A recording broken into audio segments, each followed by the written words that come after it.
কবি সৈয়দ আব্দুস সাদিক স্মরণে ওনারই লেখা একটি কবিতা আয়ু বেড়ে যায়। কবিতাটি আমি আবৃত্তি করার চেষ্টা করছি।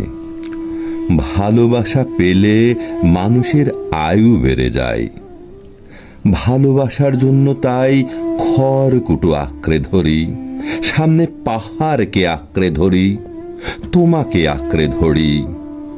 তোমার ভেতরে ভালোবাসার বর্ণিল খনি আছে, অনাদিকালের কত দিগন্ত পারের আছে।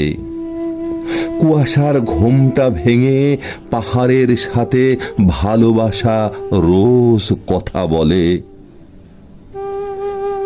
রোদের রং মেখে পাহাড়ি ফুলগুলো দুলে দুলে হেসে ওঠে।